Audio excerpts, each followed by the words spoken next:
Hey everyone, Nick here with the Best Buy blog. A couple of years ago, I reviewed on the French side of the blog a gimbal by DJI, the Ronin RS3, and now I have in my hands the newer version, the RS3. A gimbal is a really interesting tool if you want Hollywood-esque, like really smooth images for your videos. It's sort of like it supports your camera, but it has these different arms that feature a little motor in them, and basically these arms hold the camera in place while you move around, and it's very precise. So that gives you a really, like I said, Hollywood style, very smooth action on your films, or just your any type of footage you're trying to get. How it works? Well, basically you need to install the camera. You'll need to balance it on every angle, every axis. So these arms, you can lock them in place. So you start out by locking them all, and then you balance the camera on the first one.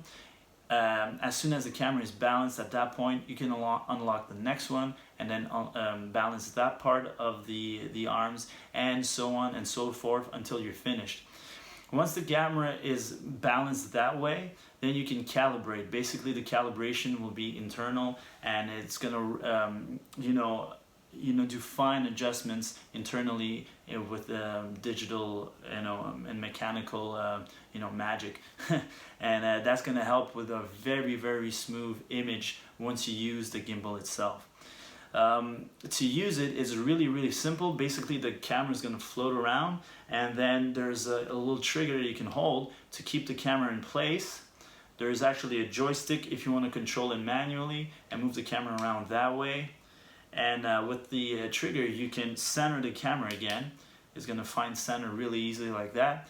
And as it were with the previous version, you can triple click the trigger so that you can go into selfie mode.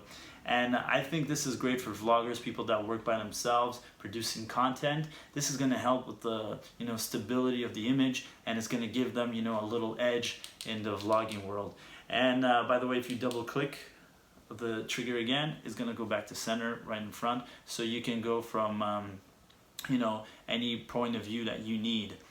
Other than that, there's a touchscreen, and this touchscreen is bigger than the RS3, so that gives you more room, and it's going to help with navigating the menus and the settings inside of the world, like on the gimbal, I should say. And there's additional buttons to change modes faster. Other than that, the other major improvement is the algorithm that handles the stabilization. It's going to be more stable than the one before, so that's good news, especially if you're looking for the best stability possible.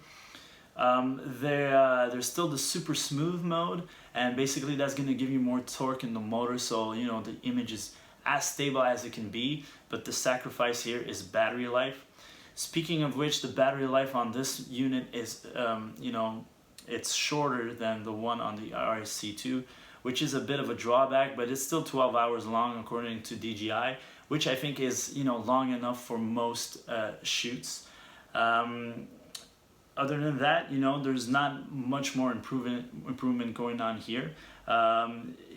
It's not like a lot of improvement has been made since the second version, so if you already own one of these gimbals, it might be not like the best idea to get this new one. It's not going to be a bigger, a very big difference with what you have. But if you don't have a gimbal, this is a great place to start because it's a really good tool and it's very well made. It feels, very sturdy. Even the plastic parts that are on here feel like very sturdy. The rest is in metal, and it seems to be a very solid gimbal. Yeah, and it's really easy to use. It's really easy to calibrate. That being said, make sure that you practice at home. Make sure that you can balance the camera on your own pretty quickly, and you understand what are the steps to follow. And make sure that you understand what each button does and what modes they're gonna give you, what the advantages of each mode. The reason I say that is that if you get this gimbal and you take it out to a shoot, for the first time, you might run into some problems, you might delay the shoot because there's like a lot of little things to juggle with. They're not very complicated and they're pretty intuitive, but still I recommend some practice before taking it out on a serious shoot. I think this is a great buy. Like the value of this thing is awesome. It's affordable, and you know the results speak for themselves. Speaking of results, I actually called my buddy Charlie Sporns, who is a filmmaker, to help me out and test this thing out. So we shot some footage a few weeks ago, and I really like the results. I'll play the video after this review. This is basically a great tool for anybody that wants to have a smooth image, and even vloggers can use this to, you know, up their game. So I think those are the people that will really be interested by this product. If you want more information about the DJI Ronin RS3, I invite you to read my full review on Best Buy's blog. My name is Nick. Thank you so much for watching, and here's some footage of the RS3.